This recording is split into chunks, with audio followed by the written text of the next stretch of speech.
Saludos, señores. Termina diciembre de un año que ha sido particularmente difícil para Honduras, particularmente difícil para las instituciones democráticas. Ayúdenos a entender el año que termina. Querido invitado a nuestro foro Hablemos con Hechos, don Jorge Illescas Oliva, le doy la más cordial bienvenida. Muchas gracias, maestro. Muy amable por estar aquí con usted. En sentido global, ¿cómo le fue a nuestro país en el año que concluye? En el año que concluye a nuestro país le ha ido bastante mal. Si usted revisa los indicadores económicos, los indicadores no mejoran, sino que empeoran. Revisa los indicadores sociales, exactamente igual. Entonces, los indicadores económicos, sociales, culturales, un desastre. Imagínese usted lo cultural, cambiándole la letra a nuestro himno. Es una aberración. Por otro lado, han mutilado nuestro escudo en el Poder Ejecutivo. Estas son cosas culturales. ¿No ve usted en lo cultural realmente un desarrollo, un programa, una estrategia? Tampoco en lo social. No lo ve. Entonces, pareciera pues que no hay políticas públicas definidas. En consecuencia, los resultados de fin de año no pueden ser buenos. ¿Cómo fue este año para nuestra democracia particularmente? Para nuestra democracia fue pésimo. ¿Por qué? Muy malo, porque imagínese usted cómo puede haber democracia en el poder más importante de la República, que es el Congreso Nacional. Y tiene casi 3 meses el Congreso de no sesionar. Más de 100 días llevan los diputados sin reunirse. Más de 100 días, por un lado. Por otro lado, ¿cómo puede estar fortaleciendo nuestra democracia, no que debilitándola, cuando usted ve que imponen, por ejemplo, con medios diputados a los miembros del Ministerio Público? Sí. ¿Verdad? Todas estas arbitrariedades que hay, ¿por qué no viene la CICIG? Precisamente porque no se derogan todas aquellas leyes que dificultan el funcionamiento normal de una institución como sería la CICIG. Sí. Por un lado, ¿cómo le puede ir bien a nuestra democracia cuando todas las instituciones están colapsadas? ¿Y por qué están colapsadas? Porque fíjese usted que la Procuraduría, primero, el Congreso, la jefatura del Congreso fue impuesta a golpes, a puntapiés, con diputados suplentes, con 44 diputados. Ahí comienza a ver usted el deterioro de la democracia. Por otro lado, rápidamente nombraron a procuradores y procuradores sin llenar los requisitos y antes de tiempo. Pero, pues luego vienen ahora a imponer el Ministerio Público.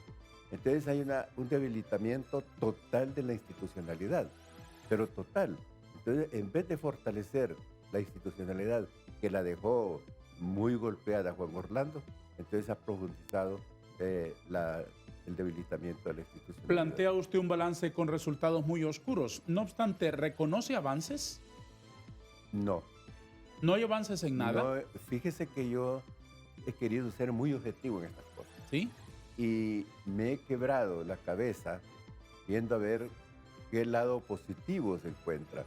En lo exterior han habido una cantidad de barbaridades. Yo no sé quién le hace los discursos a doña Xiomara, pero siempre que va a los escenarios públicos, ella dice cosas que no son correctas. Entonces pone en evidencia a nuestro país. Por otra parte, cuando usted ve los indicadores internacionales, por ejemplo, de libertad en el país, libertad económica en el país, estamos nosotros a la cola, ¿verdad? Y Costa Rica, más o menos el año entrante, va a estar al nivel de los países europeos, de los mejores países europeos. Y nosotros estamos, por ejemplo, otro indicador a nivel internacional es el de la cuenta del milenio. La cuenta del milenio se perdió en el gobierno de Mel y no se recupera en el gobierno de Mel. Tomara. Don Jorge, ¿cuál es el principal problema que impide que se fortalezcan nuestras instituciones del Estado de Derecho? Hay varios factores, pero uno de los factores es la falta de una cultura democrática del pueblo hondureño. Porque ve el pueblo hondureño vota sin razonar, sin saber que esa persona les va a hacer daño, y votan por ella. No importa quién sea, pero hay un dicho que permanece todavía.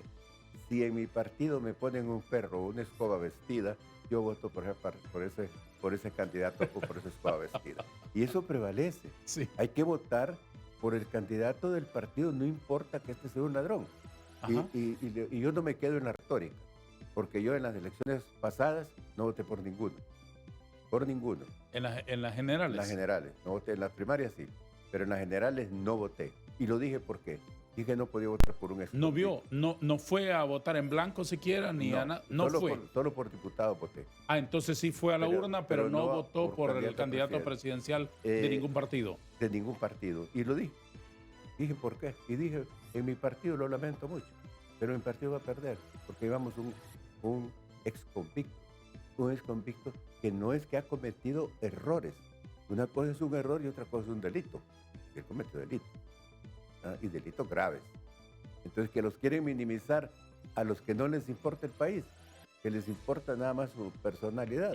Eso es otra cosa. Y ya ve usted, por ejemplo, es muy importante, usted me escuchó decir hace poco también, cómo está mi partido, Partido Liberal. Ya le voy a pedir que me dé un análisis sobre eso, perfecto. antes de apartarnos de la cosmogonía, de la problemática nacional. Solo déjeme hacer una pausa muy breve y le sirvo una tacita de café. ¿Cómo prefiere el café? Así, nada más, sin azúcar, sin nada. Amargo puro. como el olvido. Puro, puro. Amargo como el olvido. Así será. En un instante.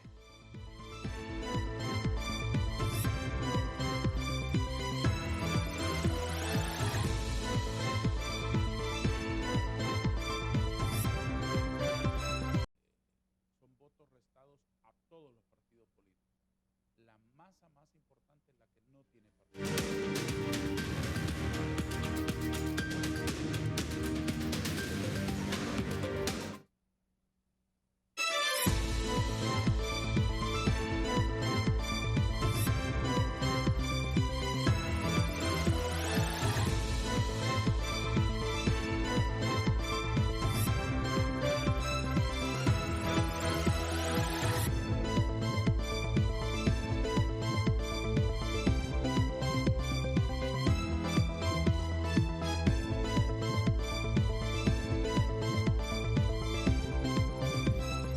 Tengo el gusto de conectar esta mañana también con una hondureña brillante que a través de una conexión online nos va a compartir sus opiniones sobre el año que termina y los retos de las instituciones del Estado de Derecho. Saludo con mucho afecto y particular admiración a la abogada Ruth Lafose, que esta mañana está con nosotros. Es un gusto saludarla, distinguida abogada. Muy buenos días. Don Darío, le agradezco muchísimo este espacio en particular y muy buenos días a don Jorge Illescas que está con nosotros. ¿Qué valoraciones hace usted sobre el año que termina en términos de gobernabilidad, en términos de democracia y en términos de las instituciones del Estado de Derecho? ¿Cuál es su balance particular? Partiendo de este año anterior, hemos podido observar y confirmar que el actual partido político que nos gobierna definitivamente ganó por una crisis estructural del pasado, de una profunda corrupción, de una inseguridad y de una implantación del crimen organizado con instituciones del Estado, con los tres poderes del Estado. Eso ha traído como consecuencia definitivamente que gobierna un partido político con falta de liderazgo. Esa falta de liderazgo ha traído en el pasado el hecho de que yo quise llegar al poder por un resentimiento político, por una venganza política de haberme quitado lo que me pertenecía, de haberme quitado el poder que yo en ese momento ostentaba. Eso ha traído como consecuencia que esa falta de liderazgo no ha podido lograr sentimientos de coherencia o de carácter de trabajo, poder lograr una gobernabilidad sostenida al no poder configurar estructuras de gobierno que puedan dar respuestas a la sociedad. Esta falta de liderazgo trasciende también en el liderazgo que hoy vemos, la falta de liderazgo que hoy vemos en el Congreso Nacional, que ha trascendido a una crisis, que yo no diría una crisis política, sino una crisis de la élite de los partidos políticos. Recordemos que los partidos políticos Hasta ahora, cuando hablamos de un Estado de Derecho, siempre nos referimos al debilitamiento total de la democracia sobre el Ministerio Público, Procuraduría General, Tribunal de Cuentas, Supremo, pero se nos olvida que en ese fortalecimiento institucional de que todos hablamos, nuestro principal desafío son los partidos políticos. Doña Ruth, y habla usted, perdone, completamente reformado. Doña Ruth, habla Dígame. usted de resentimiento y de odio, que el gobierno no surgió de un impulso a sus ideas, sino de un desgaste de lo que teníamos antes. Corrupción, narcotráfico, desorden, abuso de poder, etcétera. El odio y el resentimiento no son un plan de gobierno. Desde esos bajos sentimientos nos están gobernando. Así es, y eso lo podemos ver. El partido actual de gobierno, su idea jamás fue gobernar. La idea principal de este gobierno, junto con su partido, es establecer, y es precisamente el origen de su creación, el establecer una constituyente, no para quedarse en el poder porque podrían tener alternancias internas dentro de sus propios miembros del Partido Libre, sino para establecer un sistema socialista que hasta ahora sobrevive nada más con los impuestos y del crimen organizado. Entonces, según usted, ¿todo conduce al proyecto de una constituyente, todo lo que vemos? Así es.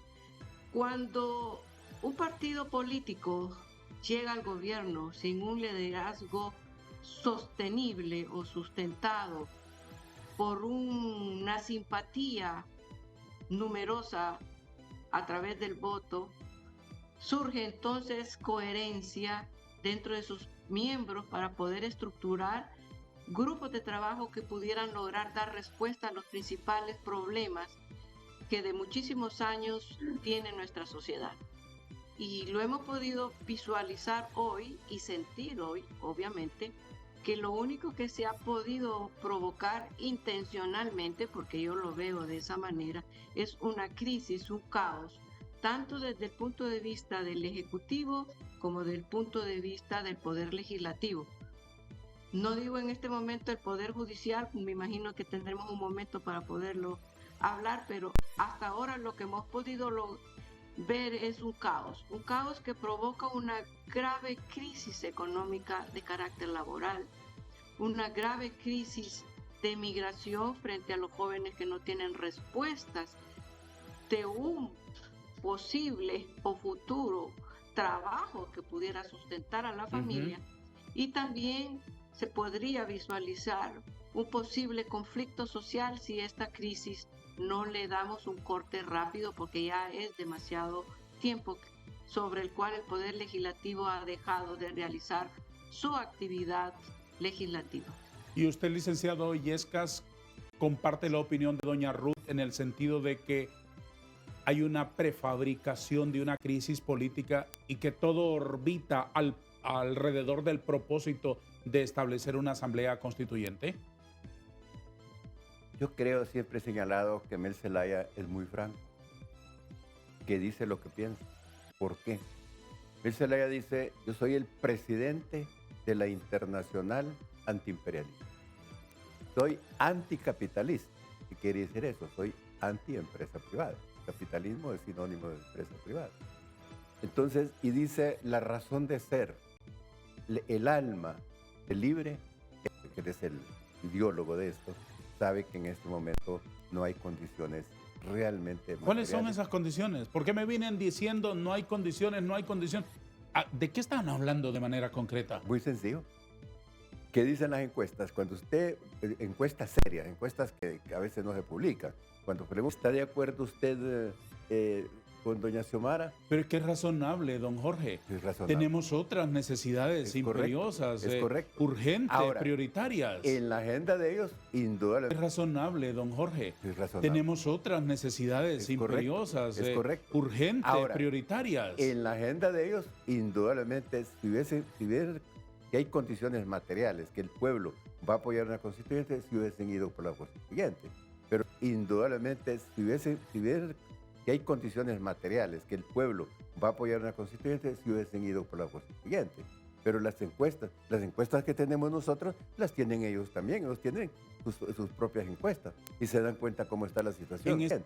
Pero las encuestas que tenemos nosotros, las tienen ellos también. Ellos tienen sus propias encuestas y se dan cuenta cómo está la situación. En ese sentido, entonces, nunca será el momento que una constituyente sea popular. Ellos están tratando de crear ese momento.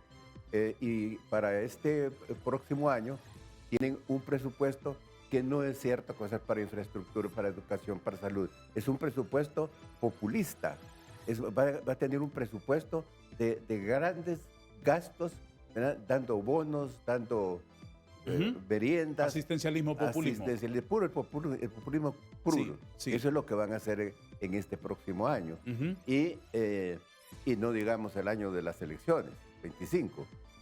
Van a tener unas inversiones, unas inversiones, ese gasto, ¿verdad? Que el mismo pueblo lo paga. Entonces, ¿para qué? Para hacer conciencia. Y ellos dicen que no van a perder las elecciones. Ahora, las encuestas, que yo le digo serias, indudablemente, ¿cómo está la imagen negativa de doña Xiomara? Está en un 74% negativo. ¿Cómo está la imagen negativa de don Manuel Zelaya? 80%.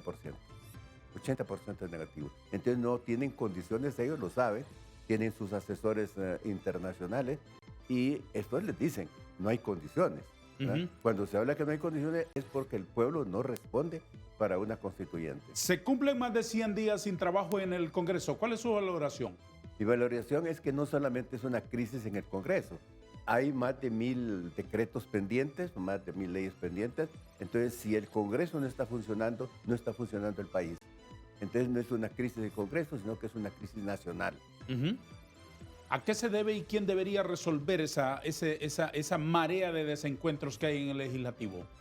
Una persona, don Manuel Zelaya, porque él es el que controla el Congreso. Él impuso a Redondo. Él tiene ahí a su hermano, el secretario general del Congreso. Controla la Junta Directiva del Congreso. Entonces está en sus manos resolver eso. En sus manos, por un lado. Y por otro lado, en una cúpula de dirigentes liberales y nacionalistas. Se me hace difícil creer de entrada un concepto así tan redondo como ese, perdón por utilizar la palabra redondo, porque la elemental lógica indica que es más fácil gobernar si avanza más en la realización de cualquier plan de gobierno si las instituciones tienen salud democrática. Claro. Con un Congreso funcionando con mínima normalidad, se ejerce mejor un plan de gobierno, claro. ¿O no? Claro que sí. ¿Y entonces? El problema es que no hay plan de gobierno. No hay plan de gobierno. Hubo un rosario de promesas que no es lo mismo plan de gobierno. Y usted va a ver, por ejemplo, si nosotros llegásemos al poder, vamos a llegar sabiendo cómo está cada secretaría. Pero ellos llegaron y ahora se sorprenden lo que encontraron de Juan Orlando. Y pasan 2 años y siguen diciendo que cómo encontraron el gobierno, que se están sorprendiendo. Y los sorprendidos somos nosotros. En febrero de este año se eligieron 15 magistrados en la Corte Suprema de Justicia. ¿Cuál es la opinión de nuestra abogada constitucionalista invitada hoy en la mañana sobre el Poder Judicial? Lo sabremos después de que tengan la palabra nuestros patrocinadores.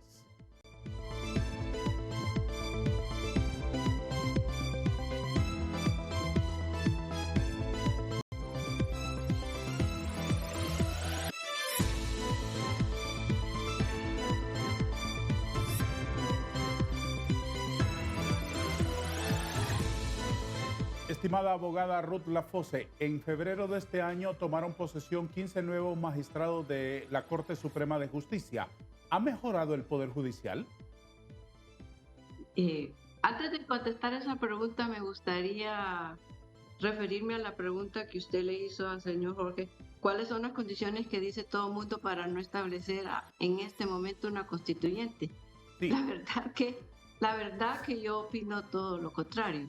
Es precisamente en este caos, en esta crisis, es que se puede establecer una constituyente, sí, y no necesariamente a través del procedimiento constitucional que ya ha establecido. Nadie en este momento ha ¿cómo se dice?, ha aplicado lo que dice la Constitución. Nadie hasta ahora, desde el inicio de este gobierno, se le ha atribuido una actitud o un acto que pudiera decirse que está conforme a derecho, conforme a la Constitución.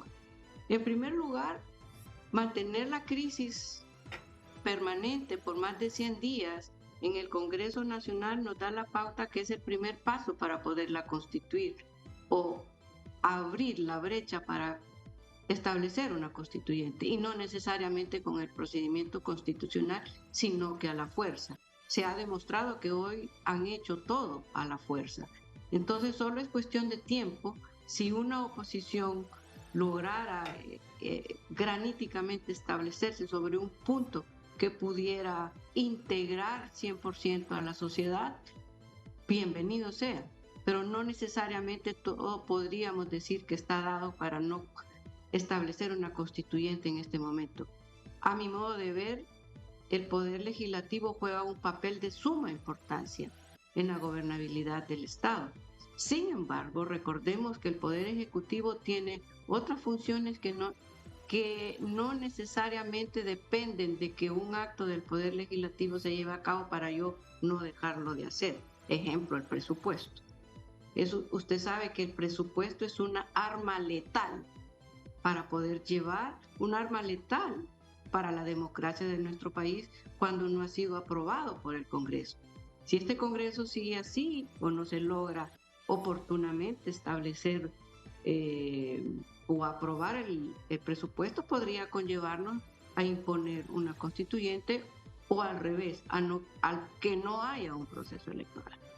El que no haya un proceso electoral nos lleva en camino directo a establecer una constituyente para cambiar el sistema de gobierno, que es lo que se persigue. No se persigue que una persona quede permanentemente en el poder, sino que quede permanentemente un sistema socialista que hasta ahora, como le he dicho, ha vivido de los impuestos del pueblo y del crimen organizado. Ahora bien, respecto al sistema del poder judicial, sabemos que el año pasado se eligió y que hubo una junta nominadora para poder realizar y escoger a las mejores personas que pudieran tener un perfil idóneo para ser magistrados de la Corte Suprema de Justicia. Pero eso, cuando se quiso hacer algunas reformas para pasconear a los posibles candidatos, no se logró. Entonces, a mi modo de ver, el sistema jurídico o el sistema judicial, y en este caso la justicia constitucional, se ve completamente vulnerable en una crisis como esta. Ejemplo, hoy necesitamos una respuesta ya sobre quién tiene la razón en esta crisis del Poder Legislativo.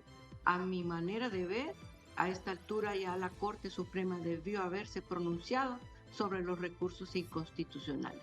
No pronunciarse oportunamente u omitir su obligación hace que se profundice y se deteriore aún más tanto la democracia representativa como la misma existencia de los partidos políticos. ¿Que no lo haga la Sala de lo Constitucional hasta ahora le hace sospechar? Así es, definitivamente. Eso le da la pauta que todavía no estamos conscientes ni tampoco responsables de lo que nuestro país necesita. Nuestro país necesita estabilidad jurídica, necesita justicia constitucional, y dentro de esos conceptos es obligación de la Sala Constitucional pronunciarse lo más prontamente posible y que sus sentencias expresen definitivamente los principios y valores sobre los cuales está sustentada la República. Recordemos que nuestra democracia, su punto fundamental es que tenemos una democracia representativa. La representatividad que debería existir en el Congreso Nacional está debilitada. Y eso abre la puerta y abre el camino que la concentración del poder de los que gobiernan en este momento llegue al final a romper definitivamente el Estado de Derecho. ¿Los fiscales interinos tienen legalidad y legitimidad constitucional?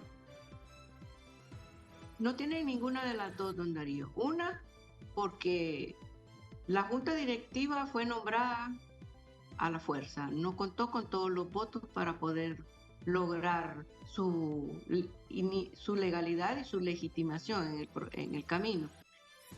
Dos, hay dos juntas o dos, podríamos decir, cabezas del Poder Legislativo al terminar la legislatura de este año, con la apertura de no cerrar la legislatura y la de la Junta Directiva de promover una comisión permanente.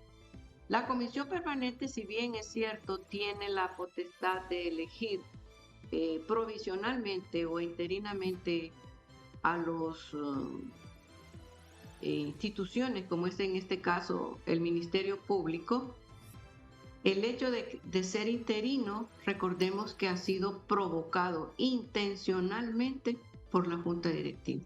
O sea que ese espacio de que la temporalidad hace que me obligue a nombrar ministerios públicos o un fiscal general o un fiscal adjunto, hace que su origen sea completamente ilegal. Segundo, el ejercicio de sus funciones obviamente no es legítimo. Tercero, cuando se nombran a esas personas, en ese momento existía en funciones un fiscal general que estaba sustituido, un fiscal general que ocupó las funciones de tal al estar en ausencia absoluta el fiscal general en ese momento. Tercero, el ejercer las funciones de manera temporal y de la manera en que se ha hecho a la fuerza, no cabe duda que sus actos son con influencia definitiva partidaria, no sobre sustentación de investigaciones que pudieran lograr en el tiempo que la persona que se somete a un juicio, si es culpable o no, permanezca así, o si es inocente o no. Entonces yo me imagino que esto va a traer graves consecuencias frente a las actuaciones del Ministerio Público sobre personas que posiblemente no pudieran tener el sustento de pruebas que pudieran lograr en el tiempo fundamentar su acción penal en este caso. Entonces creo yo que la temporalidad de sus funciones hace también que las mismas actuaciones sean completamente ilegales. Gracias, doña Ruth. Don Jorge Illescas, los requerimientos fiscales contra figuras políticas como el presidente del Comité Central del Partido Nacional, por ejemplo, en su calidad de exfuncionario público, ¿debe ser interpretada por la sociedad como una señal de combatir la impunidad desde el Ministerio Público o simplemente persecución política como se ha argumentado? Todos los hondureños sabemos que en el gobierno de Juan Orlando hubo una gigantesca corrupción, sin precedentes en la historia del pueblo. Y que ese Juan Orlandismo sigue vigente. Este señor, David, tiene unos ajustes por la base de más o menos 3.500 millones de lempiras, él y su madre. Ana de Hernández anda como por 4.000 millones, ella y su madre. Eso son documentos hechos por la base. Entonces, de que ellos son unos corruptos, no hay ninguna duda. No hay ninguna duda. Ese Juan Orlandismo está vivo y ahí ve usted lo que pasa. Por ejemplo, con esas marchas del BOC, que en su mayoría, sus dirigentes y todos, son Juan Orlandistas. Entonces, el Partido Nacional estaba casi muerto. Con estas marchas lo han revivido. Entonces, han revivido el Juan Orlandismo. Entonces, para su pregunta, ahí hay un matiz de las dos cosas. Un matiz político, indudablemente una persecución política y una persecución también por los delitos que ha cometido este señor. No están bien tipificados ahorita, es la cosa de algunos, pero él tiene ahí, hay una cantidad enorme de diputados que los acusó la MASI, que llevó los documentos que tienen ahí están dormidos. Ni la fiscalía pasada, ni esta que está actuando para justificarse. Ellos van a querer llevar unos 2, 3 casos emblemáticos para justificarse de que están combatiendo la corrupción. Pero en el fondo también hay un matiz político, eso no hay ninguna duda. Otro punto del balance del año que concluye, señor Illescas. Este año nació el BOC. ¿Qué le parece? Yo no he estado de acuerdo con el BOC y lo he dicho públicamente. ¿Por qué? Porque el BOC está controlado, como le dije anteriormente, por el juanorlandismo. La mayor parte de la gente que ha estado saliendo en esas marchas costosas, muy costosas, esos son del grupo nacionalista. Los dirigentes del juanorlandismo han sido los convocantes de esto. Infortunadamente, Salvador Narrala cayó en eso. Y entonces, pero el BOC es fortalecer, en este momento, lo que hace el BOC es fortalecer al Partido Nacional, al juanorlandismo. Pero no solo ellos están, están grupos de jóvenes, están gente de la sociedad civil, de otros partidos, liberales del Partido Salvador de Honduras. Liberales han mandado a 2 personas como observadores. Los que van ahí, que no son muchos, son liberales que van espontáneamente, por su cuenta, pensando que esto está haciéndole oposición a Mel, al gobierno de Juan Orlando. Las marchas, mire, las marchas no son el mejor mecanismo de oposición. Le voy a dar un ejemplo, o 3 ejemplos. Las que hacen gigantescas marchas en Cuba, gigantescas marchas en Cuba, ¿en qué resultaron? En una represión brutal. ¿Cuáles otros ejemplos? El Nicaragua. Nicaragua movilizó cualquier cantidad de personas. Sobre todo estudiantes universitarios.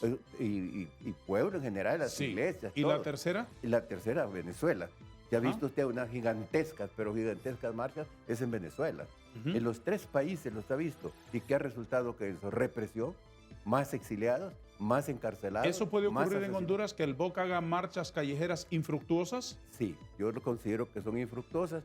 Yo lamento mucho no coincidir con algunos amigos míos que están ahí, pero la verdad es que para mí las marchas no son el mejor instrumento. Sí, pero fíjese que allá la primavera árabe tenía toda, porque otra cosa, tenía toda una infraestructura montada, ¿verdad? Y aquí las marchas, sin una estrategia, marchas por marchas, no dan resultado. Y óigame la plata que se gasta. Con esa plata se pueden hacer... Anuncios y promociones. Es la última vez que interrumpo la plática. Un minuto.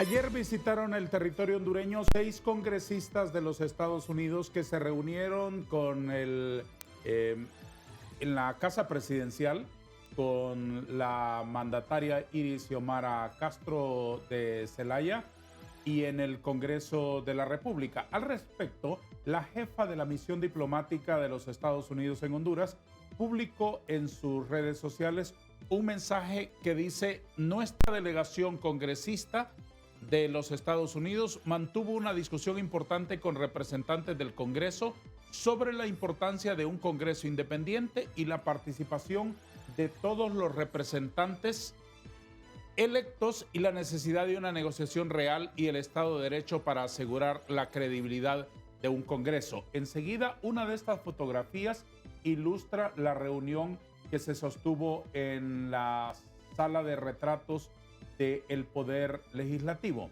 En esta imagen se aprecia la panorámica de la reunión y en esta segunda imagen se aprecia el segmento del Congreso que recibió a la representación de los Estados Unidos. Es bastante evidente que ahí solamente hay 2 diputados, el diputado por Cortés, don Luis Redondo, y el diputado por Francisco Morazán, don Hugo Noé. Rellenaron la fila de asientos con asistentes del diputado Redondo, abogados, asesores, y tuvieron la gentileza incluso de colocar una silla para la honorable esposa del diputado Redondo. Y este que está en primer plano, que es un asistente personal que le auxilia haciendo los mandaditos. No había ahí presencia de los integrantes de la comisión permanente. En esas sillas no estaba don Carlos Zelaya, alias Carlón, no estaba don Russell Tomé, no estaba don Edgardo Casaña, no estaba doña Silvia Ayala, no estaba doña Shirley Arriaga, no estaba ninguno de los otros diputados de la comisión permanente. ¿Por qué estos diputados no estaban? Vean, a estas misiones que vienen de los Estados Unidos les dan muy poca importancia a los del gobierno, porque ellos saben que Estados Unidos ha perdido mucha influencia política y económica. Estados Unidos sigue siendo una potencia militar, pero ya no es una potencia económica, ya no es una potencia política, porque China le ha quitado espacios geográficos a Estados Unidos, donde tenía influencia política. Entonces, como imperio, usted sabe, han habido el imperio holandés, el imperio inglés, el imperio norteamericano y el imperio chino. El imperio chino va por 2 veces. Ya es la segunda vez o tercera vez que es un imperio. Entonces, está compitiendo con todo el resto de países, con Inglaterra, con esto, pero particularmente con Estados Unidos. Con Estados Unidos hay una guerra sutil entre China y los Estados Unidos. ¿Y no es que aquí, no será que aquí los congresistas no van a ir a sentarse con diputados, por ejemplo, que integran la lista Engel? Todos los que usted mencionó, ¿verdad? Excepto los de la lista Engel posiblemente, pero son tan cínicos que tampoco, si los hubieran invitado y estuviese. Entonces, no los invitaron al resto, ¿verdad? Invitan al que no es diputado, por ejemplo, la esposa de Redondo. Tiene que estar haciendo la esposa de Redondo ahí. Pero, entonces, eso le indica a usted cómo minimizan esas misiones norteamericanas. Y los norteamericanos tienen una política general para la América Latina, ¿verdad? Y han perdido espacio en toda la América Latina. Permítame hacerle la última consulta a nuestra invitada abogada Ruth Lafosse. En un minuto, abogada, ¿cuál es el balance de este año y a partir del balance en materia de democracia, de constitucionalidad en el año 2023, qué podemos esperar para el 2024? Una pregunta un poco difícil para responderla en tan poco tiempo, pero me gustaría referirme a lo que acaba de señalar. Yo no estoy de acuerdo con algunas consideraciones de don Jorge Illescas. Uno, porque en realidad Estados Unidos ha sido uno de nuestros principales aliados, con todos los señalamientos y defectos que podría tener nuestra relación, tanto de amistad como de carácter político y de carácter económico. Segundo, recordemos que la mayoría, un buen número de nuestros hondureños que viven en Estados Unidos prácticamente sustentan la economía de nuestro país en cuanto a divisas se refiere. Tercero, la reunión no la podemos desvalorizar o desmeritar, sino que más bien tendríamos que tomarle en cuenta todo lo positivo que pudiera tener. El mensaje que nos da es que están con nosotros, el mensaje que nos da es que la crisis que estamos viviendo aquí en Honduras es de importancia para ellos. El mensaje que nos da es de reflexionar y de pensar cómo podemos arreglar nuestros problemas. Nosotros les estamos señalando, les estamos ayudando en lo que podamos. Podrán tener defectos, yo los reconozco, pero nadie es perfecto, pero no podemos desvalorizar esa visita. En segundo lugar, recordemos que el Poder Legislativo es el que está en crisis y que obviamente no fue el Poder Legislativo quien los recibió. Fue una facción, fueron 3 personas. Eso no es un Poder Legislativo. Tercero, también nos dan un mensaje muy bueno en el sentido que cada vez que tiempo pasa, se va desvalorizando la fuerza del voto en el proceso electoral. Y no podemos jamás, podremos perder todo, pero nunca jamás perder la fuerza del voto para poder lograr sustentar la república y nuestra democracia representativa. Y eso nos conlleva a no de quitarnos la vista que nuestro principal desafío en nuestro fortalecimiento de la democracia conlleva implícita y obligatoriamente a los partidos políticos y a las reformas electorales que hasta ahora hemos estado queriendo que se puedan visualizar y concretizar.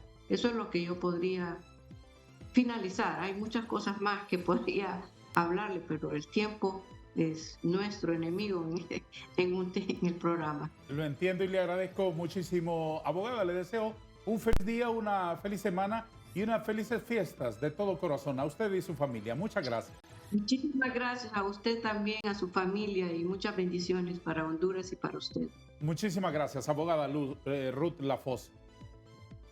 Don Jorge Illescas, ¿qué podemos esperar del próximo año? El próximo año, un activismo político sin precedentes. ¿Con qué actores?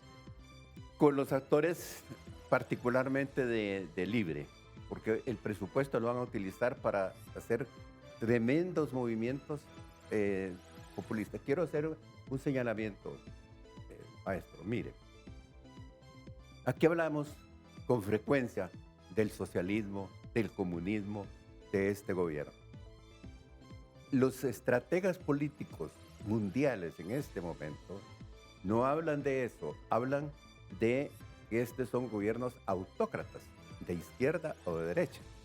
¿Y cómo se clasifican esos gobiernos autócratas? Con las 3 P: populismo, polarización y posverdad. Y usted analiza el gobierno de Juan Orlando, por ejemplo, algunos miembros del gobierno dicen: tenemos que polarizar para educar al pueblo. Polarizar para educar al pueblo. Y luego se sienten orgullosos de una cantidad de actividades estrictamente populistas. Y esas actividades no transforman a los países, no le dan desarrollo industrial, no le dan desarrollo social. Entonces son las 3 P, ¿verdad? Y la posverdad. Entonces, que usted conoce perfectamente bien. Entonces, pues, esos son nuestros gobiernos. Entonces, a veces nosotros nos equivocamos. Este gobierno comunista, este gobierno no tiene nada de socialismo, ni de comunismo, ¿verdad? Son autócratas. Por ejemplo, Bukele es un autócrata de derecha, pero Mel es un autócrata de izquierda. Entonces hay que saber ubicar los puntos perfectamente, la situación política actual. Mire, este gobierno, ve usted cómo se comporta con los Estados Unidos, cómo minimiza a Estados Unidos. Un solo ejemplo, ¿por qué no fue Xiomara a la reunión de las Américas? Un ejemplo. Porque lo minimiza, no le da importancia a una reunión que tenía importancia. ¿Por qué no le da importancia a la presencia de la vicepresidenta de los Estados Unidos? Eso es como que hubiese estado aquí el presidente de los Estados Unidos. Sí. ¿Verdad? Y eso no valió absolutamente nada. Entonces, ¿qué más ejemplos podemos tener nosotros para que este gobierno minimice todas estas delegaciones? ¿Vienen tiempos difíciles? Vienen tiempos difíciles, sí. ¿Qué debemos hacer los ciudadanos? Mire, yo no sé qué deben hacer los ciudadanos, pero yo le diría a usted, ¿qué vamos a hacer los liberales? Porque el Partido Liberal tiene la gran oportunidad de llegar al poder, siempre y cuando tengamos un buen candidato y comencemos a trabajar desde ahora y haga una verdadera oposición. Pero ahí viene el asunto, que esas crisis del Congreso, ¿cómo se van a resolver las crisis del Congreso? Se van a resolver repartiéndose los cargos públicos que todavía faltan por nombrar. Ahí se ponen de acuerdo porque la política... Que en eso están ahora, ¿no? ¿Ah? Que en eso están ahora. Es lógico. Entonces, la política es llegarse a acuerdo. Es la política de estas cúpulas actuales, que son lo mismo, es ponerse de acuerdo para repartirse los cargos públicos. Don Jorge, le agradezco muchísimo su presencia aquí. Le deseo unas felices fiestas de fin de año. Muchas gracias. Muchos éxitos, mucha salud y un año 2024 maravilloso para usted y su familia. Tengo en mi casa una enorme cantidad de caricaturas que usted ha hecho. Y las que faltan, Don Jorge Illescas y doña Ruth Lafosse ofreciéndonos hoy sus puntos de vista sobre la democracia y sus valoraciones en el año que termina. A todos ustedes, muchas gracias. Adiós.